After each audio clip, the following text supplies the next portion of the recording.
Thank you for listening to We Have Ways of Making You Talk. Sign up to our Patreon to receive bonus content, live streams, and our weekly newsletter with money off books and museum visits as well, plus early access to all live show tickets. That's patreon.com/wehaveways. Ryan Reynolds here for Mint Mobile. You know, one of the perks about having 4 kids that you know about is actually getting a direct line to the big man up north. And this year, he wants you to know the best gift that you can give someone is the gift of Mint Mobile's unlimited wireless for $15 a month. Now, you don't even need to wrap it. Give it a try at mintmobile.com/switch. $45 upfront payment required, equivalent to $15 per month. New customers on first 3-month plan only. Taxes and fees extra. Speed slower above 40 gigabytes on unlimited. See mintmobile.com for details. Okay, I have to tell you, I was just looking on eBay where I go for all kinds of things I love, and there it was. That hologram trading card. One of the rarest, the last one I needed for my set. Shiny like the designer handbag of my dreams. One of a kind. eBay had it, and now everyone's asking, ooh, where'd you get your windshield wipers? eBay has all the parts that fit my car. No more annoying, just beautiful. Whatever you love, find it on eBay. eBay. Things people love. This episode is brought to you by Allstate. Some people just know they could save hundreds on car insurance by checking Allstate first. Like you know to check the date of the big game first before you accidentally buy tickets on your 20th wedding anniversary and have to spend the next 20 years of your marriage making up for it. Yeah, checking first is smart. So check Allstate first for a quote that could save you hundreds. You're in good hands with Allstate. Savings vary. Terms apply. Allstate Fire and Casualty Insurance Company and Affiliates. Northbrook, Illinois.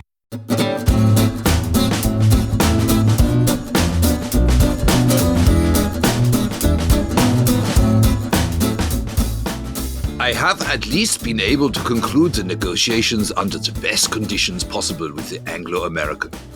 Admittedly in the presence of a Russian, but he simply stood there and neither signed nor spoke a single word. I have managed to save a lot of my men. They won't go to Siberia or to the Balkans or to North Africa or heaven knows where else. I could probably do the same for many of the others. The question is whether you will be able to answer to history or to our enemies for continuing the fight after our lines have collapsed. Particularly now that the death of the Führer has become known and released you from your oath, it is your duty to refuse to transfer this oath to any other person. No oath of personal loyalty is transferable anyway. I am not in the least interested in Herr Dönitz. I feel in no way bound to obedience to Herr Dönitz. Herr Dönitz means less than nothing to me. Whoever goes on fighting now is the greatest of war criminals. To go on is irresponsibility itself. And that, of course, was Karl Wolff talking to General Feldmarschall Albert Kesselring by telephone on the early hours of the 2nd of May, 1945, urging him to stop being a total twat and just surrender. Good morning, hello, good evening, good afternoon, and welcome to We Have Ways of Making You Talk, the Second World War podcast with me, Al Murray, and James Holland. I mean, in a way, need we continue with the episode? Jim has laid down the law there. That's your historical opinion laid bare for you. Welcome to part 2 of the Duel, as we're calling it. Wolff versus Kaltenbrunner. Who will win? There can only be one winner. It's the story of the intriguing by the 2 number 2s. What would you say? Obergruppenführer. Obergruppenführer, yeah. At the top of the SS. We got to the point where Wolff has been to sea, Dulles, not once, but twice, but has been blown, so to speak. Yes. His opponents know, thanks to a mole in his camp. An SD man, Haster, has let his boss, Kaltenbrunner, know what's going on. So that's where we left you. Yes, and Wolff has got this golden opportunity to kind of wrap up the war in Italy with an unconditional surrender in March, before General Mark Clark in Italy, is going to launch his all-out offensive to end the campaign there. And this will, of course, save untold lives. Yeah. And it's dangling in front of him. But at that very moment, he gets summoned by Himmler and he can't avoid it. So he flies from Bad Neuheim to Berlin, arriving into Tempelhof.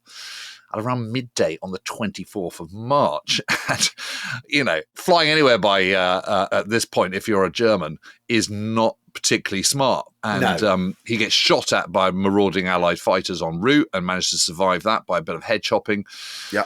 And his summons takes him to number 4 Bleitkreuzstrasse, which ironically means stay loyal street. I mean, you couldn't make it up, could you? I mean, this is all very on the nose. I think that the cosmic writer up there in the skies is he's delivering a lot of this very much on the nose for us. It's a bit unbelievable. It's overcooked, some of this plotting, isn't it? Yes. So Wolff walks into number 4 Bleitkreuzstrasse and sees Himmler, but also there, sat in a seat in the living room, is Ernst Kaltenbrunner, his nemesis. Yes, it's like kind of Nazi blind date, this. I mean, this is... This is where you go with number 1, Karl Wolff. Number 2, Heinrich Himmler. Yeah, exactly. Or number 3, it's Kaltenbrunner. Now, the issue here, though, is that Himmler knows about Wolff talking to Dulles. Well, he does, but Wolff is so smart. And so his antennae pick up very, very quickly that they don't know about the meeting at Ascana, which is the most recent one. They only know about the early foray one. And that's because Wolff hadn't told many people that he was going to Ascana. Yeah. And he certainly didn't tell Horster. Yeah. Or Franz Hofer, the Gauleiter of the Alpenvorland. And so he's able to use the cover story that he's got that Hitler had actually told him to talk to the Americans back in February. Yeah. And he's saying he's not talking about surrender. He was just talking about prisoner swaps and kind of, seeing what they can do to kind of sort of save lives in northern Italy. Yeah.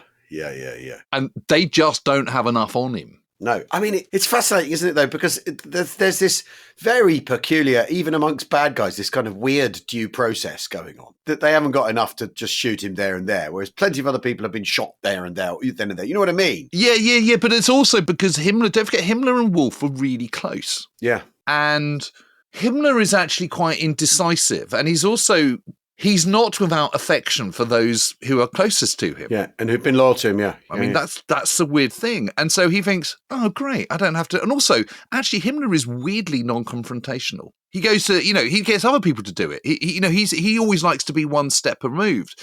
So when Wolff is being his charming best and kind of sounding incredibly convincing, which he always does because he's such a smooth operator, Kaltenbrunner knows he's absolutely lying out of his head, but he can't prove it. Yeah.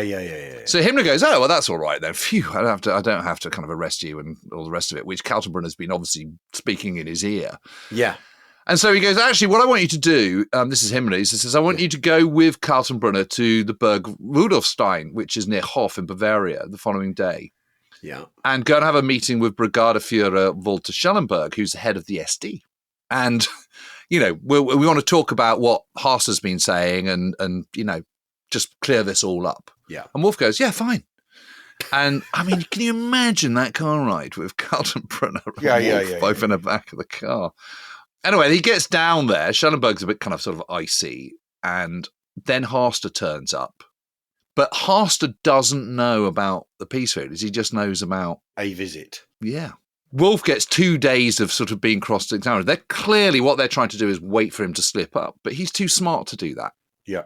So he just sticks to his story, and eventually he's able to go. And they said, okay, we'll go back to Berlin and then from there go back to Italy, but don't go to Switzerland again without consulting us. Yeah. Then on the drive back, Kaltenbrunner, who's a really, really bad driver, then runs the car off the road and they roll it twice. This is amazing. So he's been strafed from the sky. I mean, he should just not get in cars, basically. Wolff, this is all, yeah. It's truly amazing, this. Rolls the car, it doesn't, and they're not hurt, are they? They're sort of bashed about, but they're not hurt. Yeah. It's absolutely incredible. He gets back to Italy, but pops in to see his wife and children in Austria. Yeah, in the Wolfgang See, which is a sort of lake in Austria. He was going to bring them to South Tyrol with him.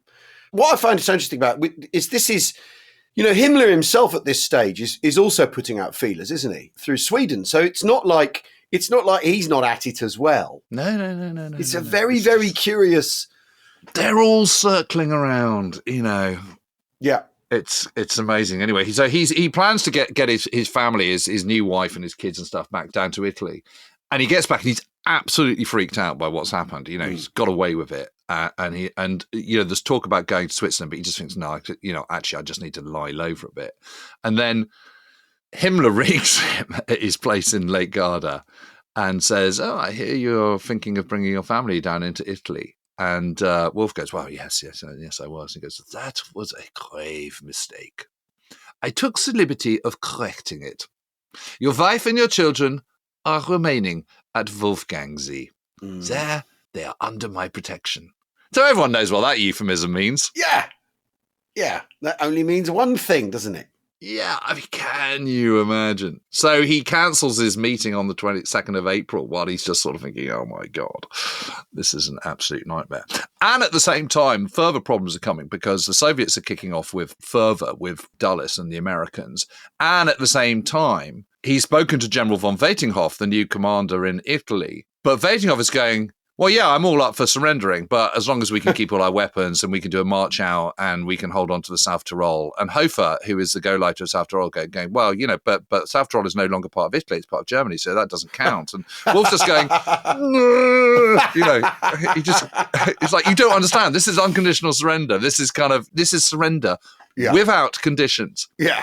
And they just can't get it. And von Veitinghoff he's got hands over his ears, just going, la, la, la, I can't hear you. And the part of the net effect of that is it will further harden Allied hearts towards Germans. I mean, that's in any peace. That's the more lives it costs, the less they're going to like you in the long run. Let's be honest now. Yes. And so Wolff knows that with every kind of passing week and his inability to get a surrender, his chances of having clemency are receding. So, he's absolutely tearing his hair out. And he's got this terribly difficult balance of trying to sort of save his own neck from the Nazis and save his own neck from once the war is over.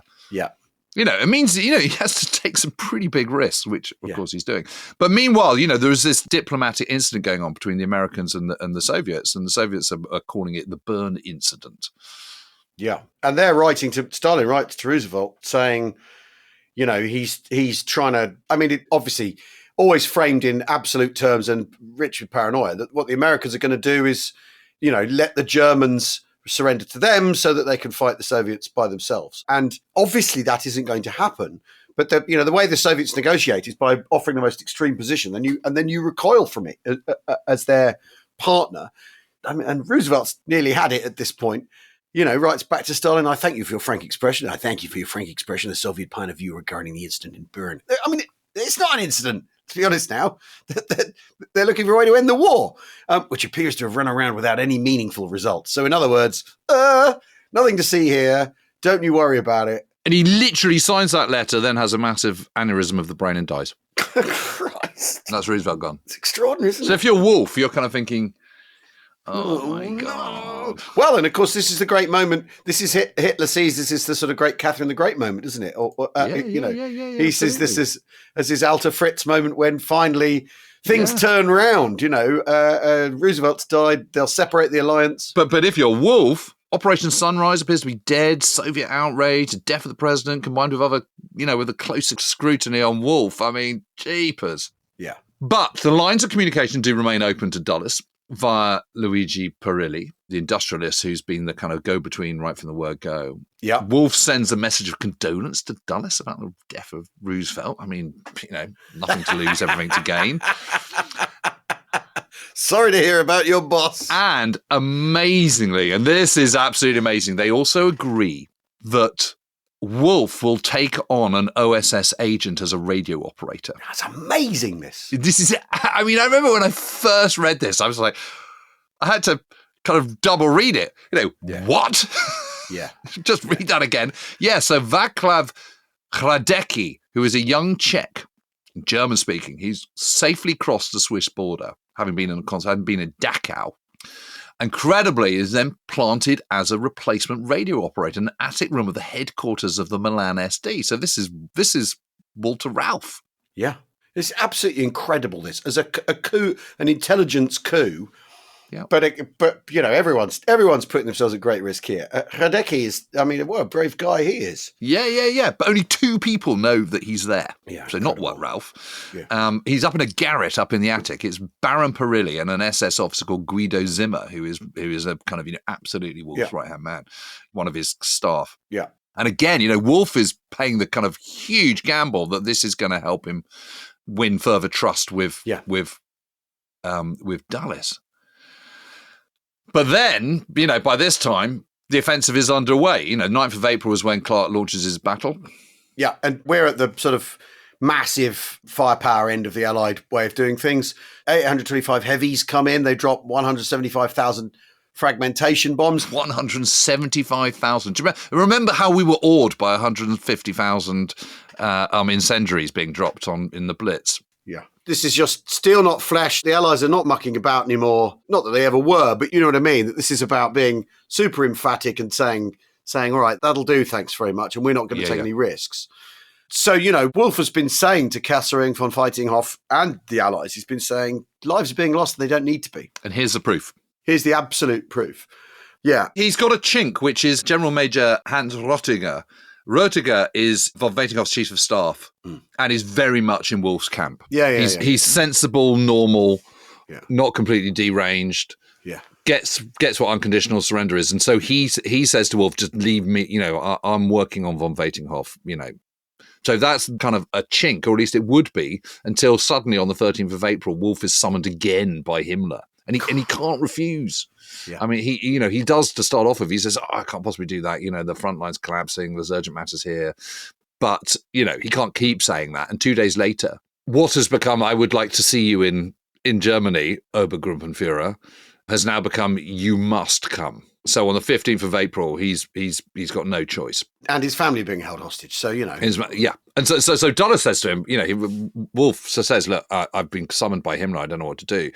And Dulles goes, flee, mate. Honestly, you're done.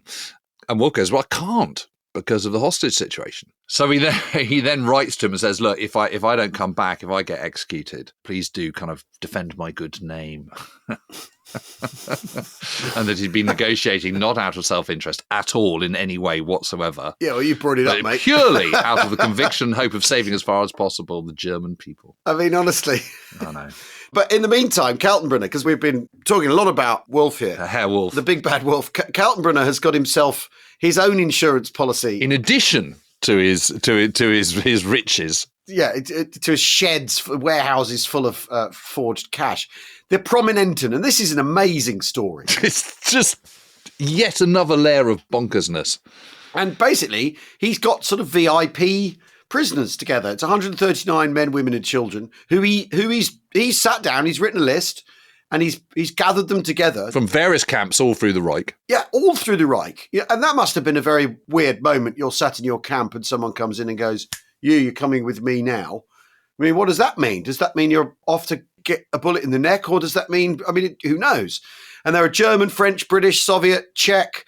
I mean, it's basically people from everywhere. Denmark, Italians, Hungarians, and one Greek. And this is proper VIP. So there's the former French Prime Minister Léon Blum. Who's Jewish. There's Admiral Miklos Horthy of Hungary. Mad Jack Churchill, the famed British commando officer who people always... When we first started doing the podcast, we'd always get tweets going, when are you going to do Mad Jack Churchill? And we've not done Mad Jack Churchill, but here Until he is. now. Here he is with his bow and arrow. And then there's Franz Halder, the architect of the Blitzkrieg. I know, this is absolutely amazing. The former chief of staff of the army. I mean, what actual value does he have? I mean, absolutely amazing. And there's General Jörg Thomas. Yeah. Who's the architect of the hunger plan? Of the General Plan Ost, yeah. It's extraordinary. Yeah. I mean, what a strange person is he sort of thinking, I need, British chips, French chips, and even some for the army. If I'm going to get what I want out of the army, if I've got Halder and I've got Thomas, it gives him... Yeah, he's just thinking, so let's have a broad cross-section. All bases covered. Cover all bases. Bases spread better. He's also got a number of Sippenhaft, these are family members of disgraced Germans. So amongst the Prominenten are the wife and children of Klaus von Stauffenberg. Incredible.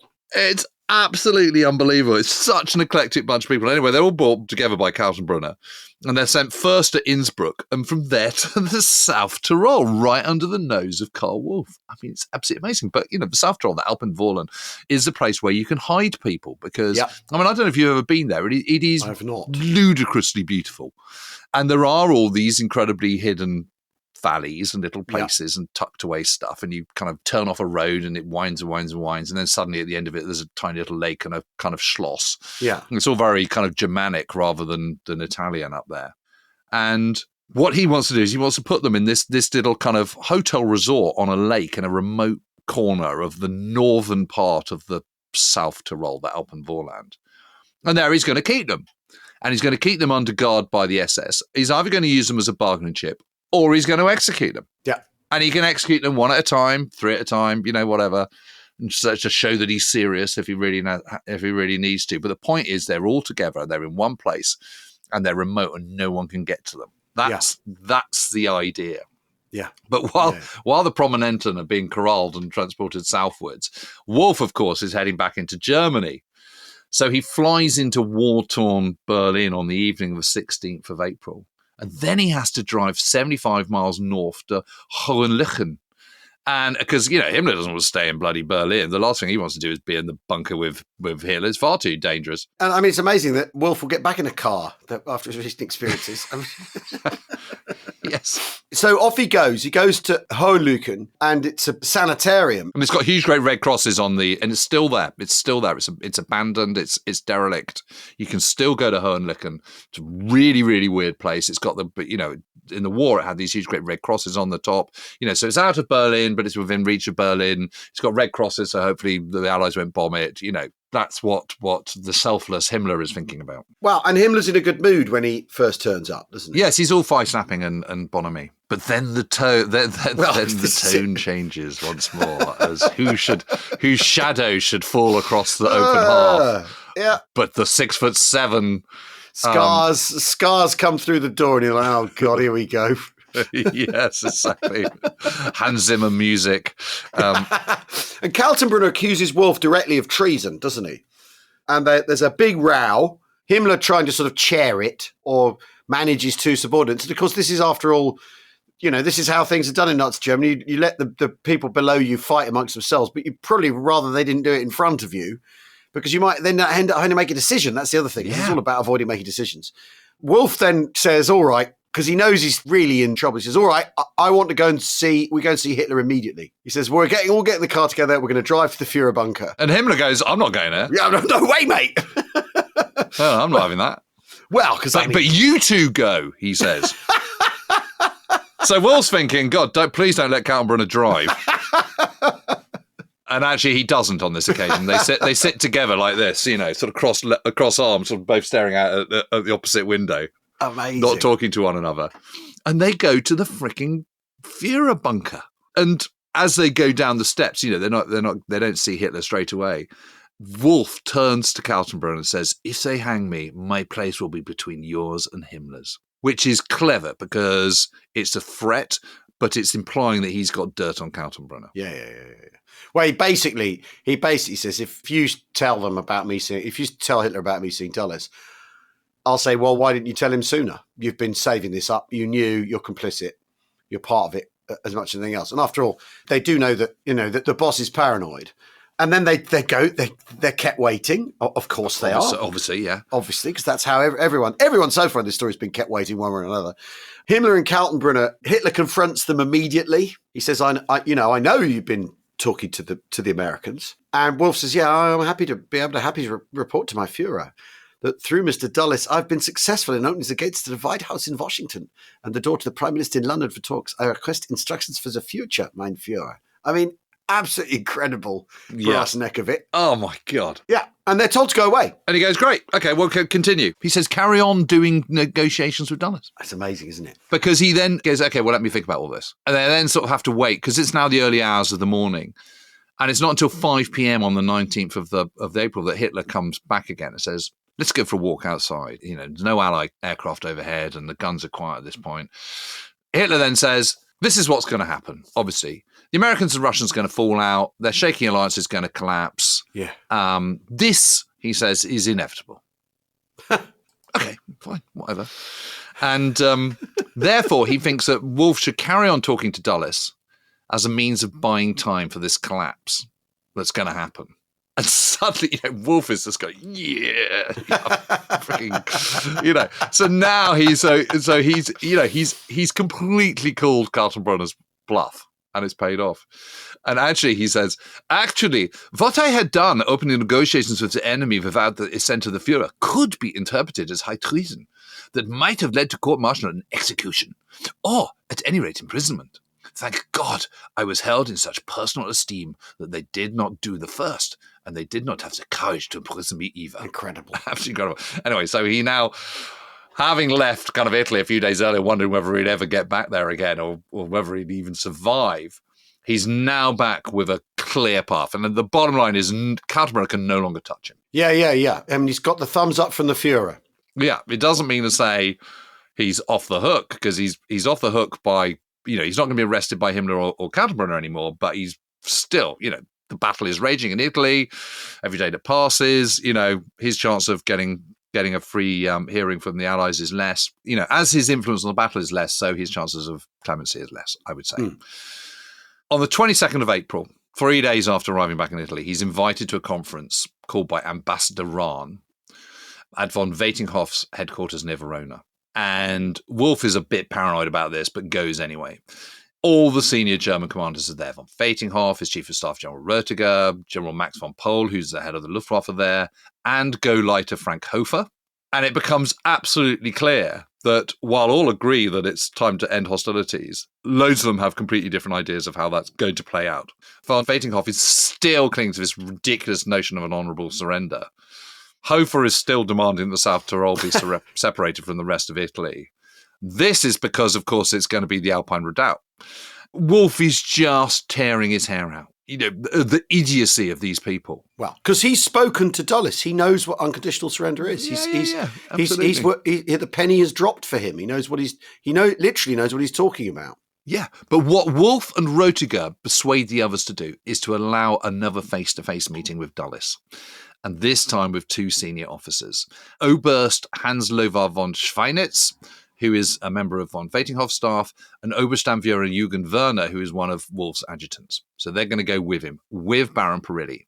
And they reach Lucerne on the 23rd of April, only to learn that the meeting has been cancelled because there's a new American president, Harry S. Truman, and he's been under pressure from Stalin in a way that Roosevelt was happy to just go, no, two fingers, Joe. Well, because Truman, as vice president, he's up on the domestic politics, but he's actually got no idea what Roosevelt's been up to, what he's been saying to people, the deals he's been making, his correspondence, and he's on this extraordinary crash course.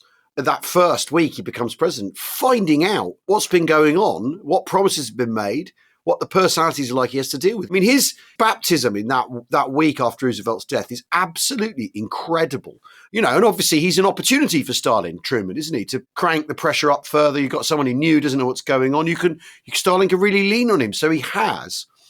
And Truman's really invested in unconditional surrender as an idea because he's inherited it. He's not got it with any of Roosevelt's baggage. He's just got it plain straight up in front of him, hasn't he? So he's got to say that to the Soviets. Really interesting. Well, let's take a break there and leave it on this cliffhanger of will Wolff get his meeting with Dulles or not, and we'll conclude this mad bonkers episode. Tangled madness. The duel in part 2. We'll see you in a tick. Whatever you do, don't get in a car with Kaltenbrunner.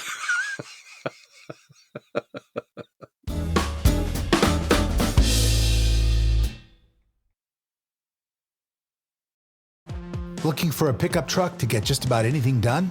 Look no further. The Chevy Silverado EV isn't just the most powerful Silverado ever, with next-level towing capability and technology. It also offers game-changing versatility with the available multi-flex midgate and tailgate, which means Silverado EV helps you carry large, bulky, and oddly shaped items up to nearly 11 feet in length. Chevrolet. Together, let's drive. Visit Chevrolet.com to learn more. This episode is brought to you by United Airlines. When you want to make the most of your vacation, book with United. They're an airline that cares about your travels as much as you do. United is transforming the flying experience with Bluetooth connectivity, screens, power at every seat, and bigger overhead bins to help fit everyone's bag. And with their app, you can skip the bag check line, get live updates, and more. Change the way you fly. Book your next trip today at united.com. This episode is brought to you by Shopify. Upgrade your business with Shopify, home of the #1 checkout on the planet. Shop Pay boosts conversions up to 50%, meaning fewer carts going abandoned and more sales going cha-ching. So if you're into growing your business, get a commerce platform that's ready to sell wherever your customers are. Visit shopify.com to upgrade your selling today.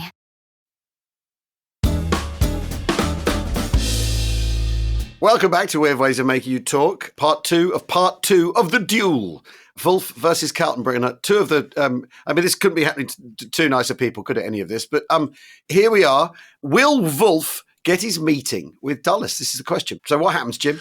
Well, after 2 days of twiddling his thumbs and tearing his hair out, Wolff thinks, I just can't risk being out of Italy any longer. There's so much going on. He needs to be there at the centre so that people don't make stupid decisions without him. So he goes, right, I've got to go. But actually, at this point, there's a change because Field Marshal Alexander has been lobbying London and Washington, urging them to allow the talks to proceed. London has been putting pressure on Washington. And also, there's a really, really interesting player in all this who's a Swiss army officer called Max Webel. And Webel is head of the Swiss Intelligence Section #1 and is one of the key mediators in all of this. He turns to Dulles and says, here we have the German negotiators ready to offer unconditional surrender. And the Allies don't even want to receive them. Do you want to end the war having them kill everyone? He says to Dulles. That is amazing, isn't it? But that's basically... After all, domestically in America, there's a lot of, unconditional surrender presented like this. It's incredibly controversial that the idea is, here you are going to get more people killed. Yeah, and people don't, people like Dulles don't want to kind of act unilaterally, so it's difficult. Yeah. But meanwhile, the adventures to Wolff haven't ended either because he leaves von Schweinitz and Werner in Lucerne to continue the negotiations if they arrive, which they do then begin on the 25th, the day that Wolff leaves. Yeah. But Wolff spends the night at the Villa Locatelli in Cernobbio, which is just over the border. Yeah. And is an SS command post near Lake Como. But the following morning, 26th of April, partisans have surrounded the place and are baying for blood. They know he's in there. God. And the day before, Mussolini's fled along with his mistress, Clara Petacci and Alessandro Pavellini, and also his illegitimate daughter, Elena Curti, who I interviewed and who was part of that escape. And the whole of northern Italy is being overrun. While Wolff has been away, his own headquarters has moved from Lake Garda, so has von Weitinghoff's, and they've moved to Bolzano. Yeah. So... clearly, it's near the end in Italy, whether there's a negotiated surrender at this point or not. One way or another, yeah. Yeah, so Wolff now phones Walter Ralph, but he doesn't have any men to go. So he then calls up Max Webel again. And Webel, for the second time, saves the day because he sends SOS agents with a whole load of vehicles, men and money to bribe the partisans. And Wolff is allowed to slip back into Switzerland once again. And Webel and the American Gero von Gewernitz are waiting for him at the border. And Wolff says, I will never forget what you have done for me. He says to Webel. And eventually he has to get smuggled north, cross into Austria, head back down via the Brenner Pass, and finally reaches Bolzano on the 27th of April. So had he stayed in Lucerne, he'd have been there for the negotiations. But, and this is the same day that, the 139 Prominenten are brought south, heading towards this hotel resort called the Prague's Wildsee, which I've been to, and it's beautiful. And they're prominent and turn up by surprise for the Luftwaffe who are using it. Yeah, so they're not, so they can't, no, they arrive and people are sent ahead to go and sort of clear out the Prague's Wildsee, but the Luftwaffe are there. So they then think, well, what do we do? So they actually stay in a place called Nederdorf, which is this kind of, it's so Germanic. It is in the South Tyrol, it is in Italy, but it's very German. It's got that sort of, the wooden framed buildings and Gothic writing on the inn signs and all this sort of stuff. There's 2 SS officers in charge of them and a whole load of SS men. Obersturmbannführer Friedrich Bader, who's in charge of the Prominenten, and Obersturmführer Edgar Stiller, who is in charge of the logistics. He's the kind of sort of team manager, whereas Bader is the overall commander. And Bardo knows, he's an SD officer. He knows completely that these are that Kaltenbrunner's bargaining chip, where Stiller is a kind of sort of SS Totenkopfverbander. So he's sort of, these are the sort of people that look after prison camps and death camps and all the rest of it. Concentration camps. So neither of them, when they get to Niederdorf, know exactly where Kaltenbrunner is. And comms with Berlin are obviously down by this point because it's 27th of April. Yeah. It's all going pear-shaped big time. And they're comparatively junior, but they've got a huge amount of responsibility of all these kind of German Wehrmacht generals under their charge. And, General Thomas and Halder and, Leon Blum and all the rest of it. Stiller is clearly pretty nervous and anxious and realizes the war's over and, doesn't want to do the wrong thing. Bader is a total out-and-out Nazi and quite happy and actually wants to execute them. I mean, he's just keen on shooting people, just bring it on. So they get there, and Niederdorf is not a big town. It's got a lovely little town square. It's got inns and little hotels around it and a rat house rather than a kind of, Italian-style town hall.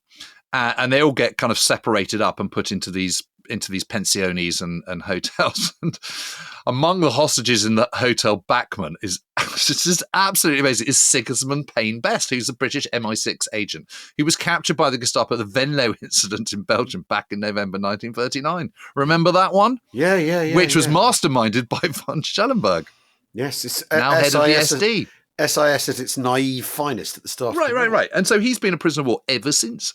So he's now sharing a room with General Alexander von Falkenhausen, who's the former German governor of Belgium, and who'd been implicated in the Stauffenberg plot, and General Jörg Thomas.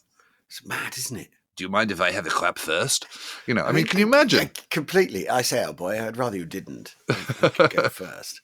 I mean, it quite extraordinary, isn't it? And he's been in the bag. He's been in the bag for the entire war, hasn't he? So God knows what his mental state's like. But obviously security around there is pretty lax, so people are able to kind of sort of get away. And anyway, the first night, Payne Best heads downstairs to try and find out what the hell's going on and finds two of the SSS guards who are already drunk, and they're both Totenkopfverbände. And one of them has been a quartermaster at Dachau, and Payne Best has kind of been buttering them up and befriending them and all the rest of it. So obviously after 5 years of captivity, whatever, he can speak fluent German.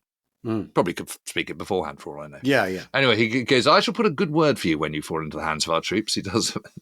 The quartermaster goes, yes, I know you're my friend and would help me if you were alive. And he then produces the orders from his breast pocket. He goes, here is the order for your execution. You won't be alive after tomorrow.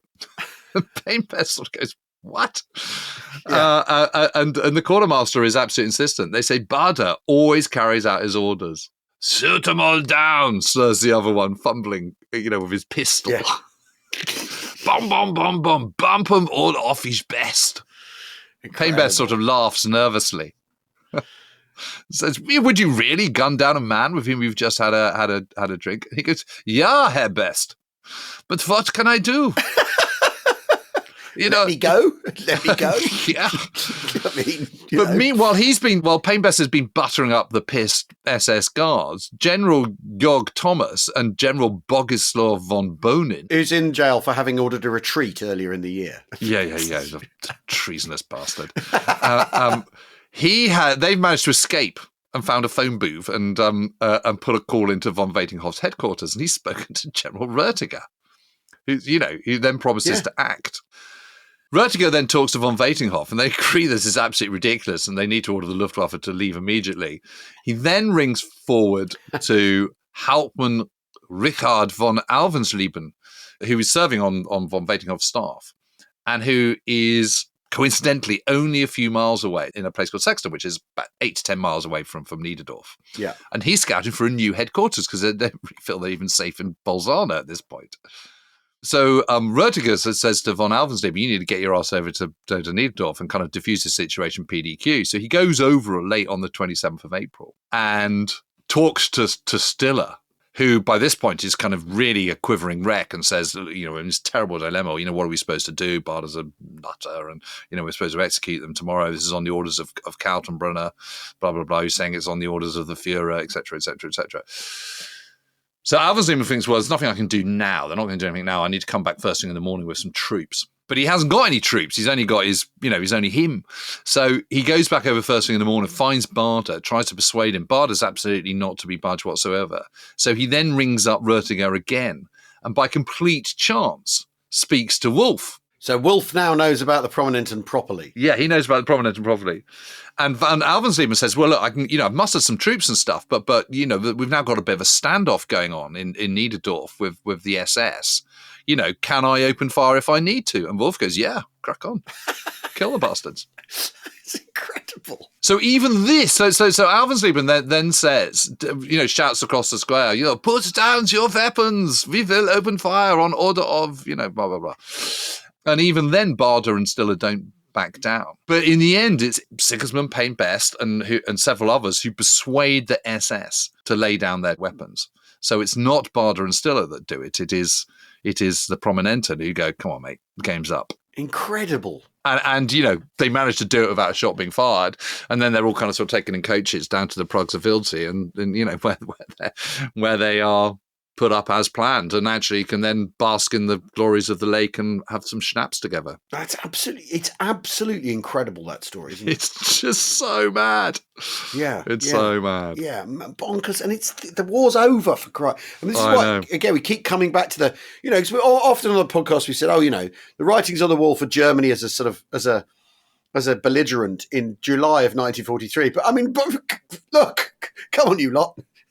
Yeah. Throw in the towel. Give up. It ain't worth it. But let's face it, it's looking pretty bad for Kaltenbrunner, who has he's lost his bargaining chip of the Prominenten. Yeah. He's lost his battle to get to Dulles. Wolff has got away with it. All Kaltenbrunner now has is his wits, a few diehards, and vast amounts of loot and money, which frankly might be enough if he's smart. But it isn't plain sailing for Wolff by any stretch of the imagination, who's still trying to kind of seal the unconditional surrender. So on the 27th of April, he's in Bolzano, he's back in Bolzano, and he learns from Václav Hradecki, who is now ensconced in his attic in the Palazzo Ducale in Bolzano, which one can still go and visit, by the way, and it's absolutely magnificent. It's a palace that was remodeled in the 1930s on fascist lines, so there's kind of marble corridors and all the rest of it, and there's this amazing kind of sort of drawing room salon, which has got sort of references to Mussolini and Il Duce and fascis and all this kind of stuff. It's absolutely amazing. And it's got this amazing kind of roof little balcony on the first floor. So you go out of this kind of salon through the kind of French windows, and there's this kind of roof balcony where you can, look out over the garden. It's an incredible place. Anyway, the news has also arrived that Mussolini's been captured that day by partisans on the 27th. And the following day, by which time Mussolini's been killed, as has Clara Petacci and Alessandro Pavellini, Field Marshal Alexander's personal C-47 Dakota flies into Switzerland, picks up von Schweinitz and Werner, accompanied by Major Hanley of Lyman Lemnitz's staff, who is Alexander's American chief of staff, and Gero von Gavenitz, the German-born American industrialist in Switzerland. And from there, they fly over Mont Blanc, south over Corsica to Alexander's Supreme Allied headquarters at Caserta, the palace there. There they meet with Lemnitzer and also General Airy, but also, crucially, two Soviet representatives, Major General A.P. Kislenko and his interpreter, Lieutenant Yurevsky. This is the big moment because von Schweinitz and Werner have Wolff and von Veitinghoff's authority to sign the surrender. Yeah, it's extraordinary, isn't it? It's been agreed. Finally, Wolff and Rötiger have persuaded von Veitinghoff to stop this nonsense and just end it. They're still trying to negotiate a little bit, but this is things like, it's like minor stuff. They've agreed to the principle of unconditional surrender, but it's things like, can they maintain their sidearms? How long ordinary troops will be in prisoner camps, all this kind of stuff. Yeah, that's the sort of stuff that kind of nitty gritty they get tangled up in all of the surrenders. Actually, it becomes a thing where because they're just trying to hang on to something, aren't they? They're trying to at least have some influence. Generally, the Allies, when it comes to it, go, yeah, okay, you've got 24 hours to sort that out, or 48 hours to sort that out. Don't worry about it. Exactly. So at 2 p.m. on the 29th of April, 1945, in the ballroom at the Reggio, which is it's the largest single palace in Europe, at least it was, the signing ceremony begins. It's a huge room. There's a massive kind of situation map on the wall, so just to sort of really rub the Germans' noses in it. Yeah. And overseeing this is Alexander's new chief of staff. So it used to be General Sir John Harding, but it's not anymore. It's now Lieutenant General Sir William Morgan. And he says, I understand you're prepared and empowered to sign the terms of a surrender agreement. Is that correct? And von Gavenitz translates, Ja, says von Schweinitz. Jawohl, replies Werner. But then just at the last minute, with von Schweinitz's his kind of pen hovering over the paper, he suddenly says, I presume that my Commander-in-Chief, General von Veitinghoff, will accept, but I cannot be entirely responsible. God help, God, for Christ's sake. Yeah. Von Morgan just goes, forget, no. Just sign it. Just sign the darn thing. Sign the darn thing. And so they do. And they allow 48 hours for the news to be relayed to all the German people and pro-Axis battalion forces in Italy. So it's now 2:17 p.m. on the 29th. So the first unconditional surrender of German troops has been signed in Italy on the 29th. And that might just be enough for Wolff. But the signatures might not be enough, as von Schweinitz has suggested. And it isn't, because suddenly Italy has been added to Kesselring's command of OB West. So he's back in the picture. He's part of the calculation again. Yeah. And Gauleiter Franz Hofer has got in touch with him and basically got in his ear and said, they're doing all this stuff and they haven't consulted you. You're the commander-in-chief in the West. It's outrageous. And, what's going on. And Kessering absolutely blows his top when he hears this. And so without ringing up or speaking to Wolff, who is his equal effectively in or has been in Italy, or he just sacks von Veitinghoff and Rötinger on the spot. It's absolutely amazing. So meanwhile, Kaltenbrunner has got a kind of squad of SS commandos ready under Otto Skorzeny, ready to go and do a raid on Bolzano and snatch Wolff. So then still not safe, although having said that, Wolff is aware that this might be a possibility. So surrounded the Palazzo Ducale in Bolzano with troops and even tanks. It's absolutely like Fort Knox. There's no way Skorzeny's going to get anywhere near him. Yeah. But General Friedrich Schulz, who was already Commander-in-Chief of Army Group G, which is sort of the Bavaria, Southern Alps, Austria kind of bit, is now also given Army Group C, and so hurries down to Bolzano, where Rötiger promptly puts both of them in a guarded cell in the cellar. And we're about to see the moment that comes. This goes back to Wolff's assessment of Kesselring at the end of the last episode, where he's saying, this guy's it's going to take Hitler dying. He's bound by his oath. It's going to take Hitler dying. He's clinging on to his oath. And until either breaks his oath or Hitler has to die for that to happen.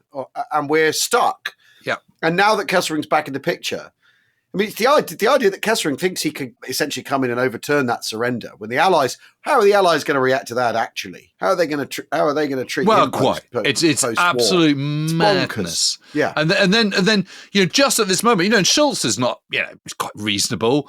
So there's not, he's just saying, well, this is what Kessering's asked me to do, and then suddenly comes through the news that Hitler's been killed. Well, there we are. And so as Wolff says, there were tears in our eyes because after all the difficulties we had been through and all the wrestling we had to do with so many people, fate had been kind to us. And everyone's like, so Schulz and Wenzel are taken out of their cell. They're kind of like, phew, okay, yeah, we can get on with it. Hitler's they put a call through to Kesselring, but Kessering's not budging. He's saying, I'm not authorizing anything until the new Führer has authorized him to do so, which is that this is the point where we had that quote at the start. So, time is running out, and Alexander is contacting Wolff through Václav Hradecki and saying, is this that you are still going to honor this at 2:00 tomorrow, the 2nd of May? And it's now the early hours of the 2nd of May, and Kesselring's not budging. So at this point, they have this incredible conversation where they rant and rage at each other for literally 2 hours. It's amazing. Going round and round and round in circles. And this is just the most incredible line. So Kesselring says to Wolff, you are tearing all my defensive plans to pieces and causing the whole carefully built edifice to totter. I mean, what? Well, also, Jim, in Casino 44, your cards are firmly on the table. You've reassessed Kessering, you find him to be lacking. I mean, here you go. Here you go, exactly. I rest my case. What do you need to know about And in response to this, Wolff says, 3 times in these past months, I've offered my help and that of my armies to you, to the Reich, and if you had made use of this offer, a lot of human blood need not have flowed, and a great deal of destruction would have been avoided. Yeah. And he's right about that. He's right. Yeah, even though, I mean, after all, the thing the Allies have sought is moral clarity here, but Wolff has moral clarity there for all of the things he's done, all the things he's been involved in, everything he represents. Indisputable. It's indisputable. He's completely in the right here. And then he signs off in a kind of sort of Forrest Gump kind of line. That's all I have to say about that. He goes, "That is what I have to tell you." It's just amazing. Clunk. Yeah, exactly. Anyway, so and then Kesselring rings back half an hour later and goes, "All right, fine." Then why didn't you say this a month ago, you idiot? It is awful. Well, because all these people that have died in the interim, the lives that could have been saved, and with things so plainly over for Nazi Germany. So, briefly, how does it all play out? Well, Wolff just stays where he is. The surrender happens. There's quite a lot of confusion. There are hundreds of thousands of German troops sweeping through the valley of Bolzano, heading up towards the Brenner Pass, trying to escape. On their tail are the 85th Custerman Division, who reach Trento on the 3rd of May and then push up north. And they're hoping to join American soldiers who are coming south from the 7th Army, moving down through Austria and Innsbruck and all the rest of it. Not very many Custermen can be spared in Bolzano for kind of sort of policing. So they agree that a number of German Feld Gendarmerie would help. There is a photo of an American and a German side by side doing this with thing, and the German's got his pistol on and everything. Amazing. It is absolutely amazing. And Wolff just sits there in the Palazzo Ducal, just having a laugh and, drinking the cellar dry. He even invites Dulles and von Gavenitz to come and be his guests. And von Gavenitz says, yeah, all right. And arrives on the 9th of May. He's absolutely astonished by the calm and peaceful scenes. Von Gavenitz leaves Bolzano on the 12th of May, and the very next day is Wolff's 45th birthday. So he thinks, well, I'm here. I've got lots of booze. Might as well have a party. So they're absolutely having the time of Riley when American troops of the 38th Division arrive. And it's only at that point that the captain who comes in and goes, "Party's over, mate." That's it. It's incredible, isn't it? And they're all put in the old concentration camp in Bolzano. Yeah. That's where they're all housed. Him, Hofer, von Pohl, the whole lot, Rotiger, the whole shebang. Incredible. And what he does is he cooperates every single turn. So he tells them exactly where all the art has been saved. So he sends them, puts them in the direction of Colonel Alexander von Langsdorff. He's got a whole load of works at the Castello Nummerlands in Campo Dures, which again I've been to. It's absolutely just amazing. It's a formidable kind of schloss. And he also takes them to this tiny village called San Leonardo, which is north of Murano. And it is, oh my God, the view above that village is just looking down over the villages, over the valley. It's just unbelievable. But underneath the police station, which is still there, are these little cells. And in the cells is where they find Titian's, Rubens, and that masterpiece, the two pictures of Adam and Eve that's in the Uffizi. There they are. And he's honoured all his promises, which I think is very interesting, isn't it? Because I mean, we'll talk about this another time, but it makes you, he's clearly a smart guy who's very, very ambitious, which is how he got caught up in Nazism in the first place and ended up at the top of it. He's not really ideological. He's a right winger. He's right wing, but he's not an ardent Nazi. But this is what's so interesting, isn't it? Is that those same instincts that got him to the SS are the things that are extracting him got to the top of the SS, the same things that are extracting him from the situation at the end of the war. I mean, it's clearly a very clever man. I'm not saying that in admiration, but he's clearly a very, very smart operator. Kaltenbrunner, however. Kaltenbrunner, he's also clever, but he doesn't have the kind of same instincts that Wolff has. So he gathers a whole load of a huge amount of counterfeit money and heads off to Altazay, which is another absolutely breathtakingly beautiful place. But it's also, if Obersalzberg is Nazis on the hill, Altazay is Austrian Nazis by the lake. I mean, lots of them live there. He lives in the Villa Kerry, which is a rather lovely house on the kind of just on the rise, overlooking the village, the town of Altazay, overlooking the lake. And he's got 50 kilos of gold, $2 million in funny notes, Swiss francs, 5 cases of jewels, and a stolen stamp collection worth 5 million gold marks. So, he's got more than enough to escape forever if he wants to. This is also where his 24-year-old mistress, Countess Gisela von Vestarp, is. And she's the mother of the twins that she's born him back on the 12th of March that year. So he thinks, I wonder, I'll set up here. I'll be all right. Well, he doesn't think that. He thinks this is a stopgap. What I need to do is get into the mountains and head south into, an escape. But I need to organise this. Well, what I do need to do is I need to lie low for a little bit. And this is sufficiently remote. No one's going to want here. He knows about the mountains, and up in the mountains there, Alsace is surrounded by mountains, and there's these sort of mountain huts and stuff. So he thinks, well, I'll just go and lie low in a mountain hut for a bit. So he sets off on the 7th of May with his loot, and 2 days later, by which point the war is completely over, 9th of May, Captain Robert E. Mattison of the US 80th Counterintelligence Corps arrives at CIC. He's only got a small number of men. They arrest a number of Nazis. Interesting, Adolf Eichmann has a house in Altazay. Oh, really? Yeah. So he turns up before he flees, and he takes his young son across his knees and gives him a good thrashing. As a parting gift. And he says, remember that this is, life is hard. Absolutely amazing. Anyway, then buggers off and escapes, as we know, but not forever. And Mattison learns that Kaltenbrunner has gone to the mountains. When he speaks to Gisela von Vestarp, she accidentally kind of reveals that he's been there and has fled. And then on the 11th of May, Mattison learns that Kaltenbrunner has been spotted in the mountains on the Todesgebirge, which means, of course, Death Mountain, appropriately.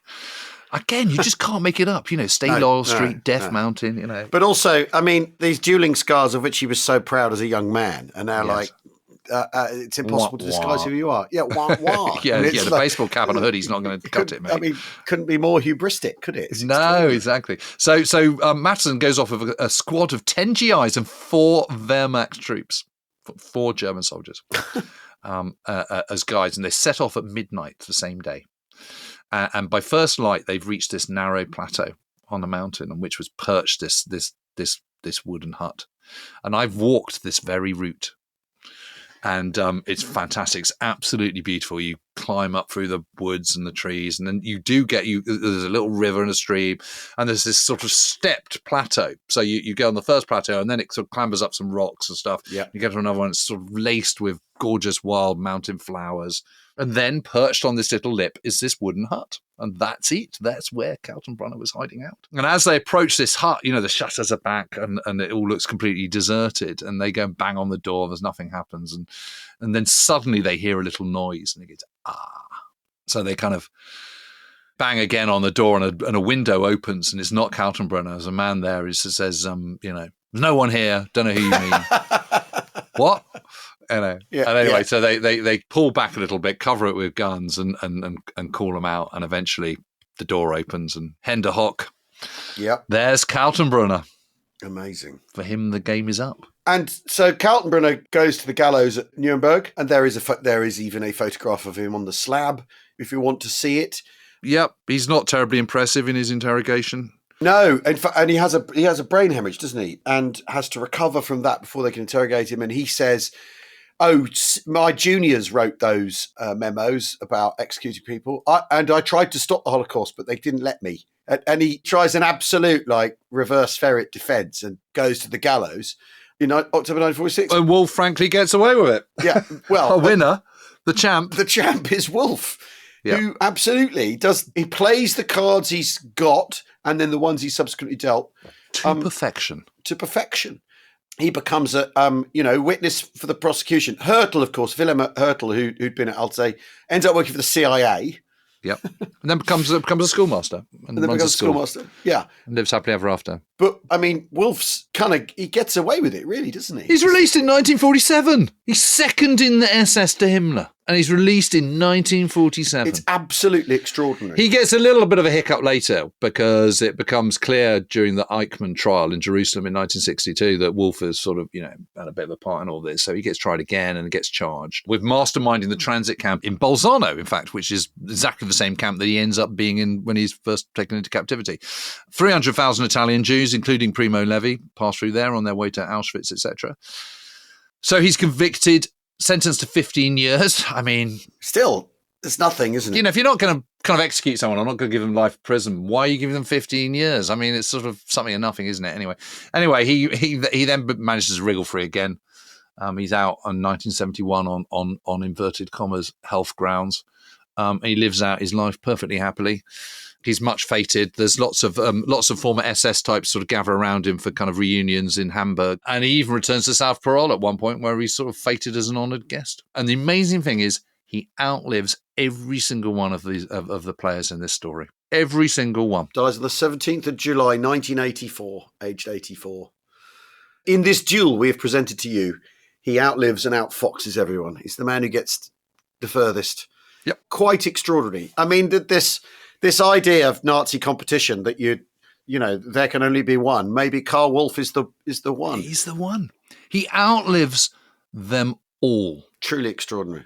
Well, thanks, Jim. That has been the most amazing story to it's bonkers, isn't it? To try and get my head around. We hope you've all got your heads around it too. If you want to listen to these together, though I assume that because you've got to the end of this will fall on vaguely deaf ears. You could become a We Have Ways officer class member on our podcast channel. You could become a patron on our Patreon.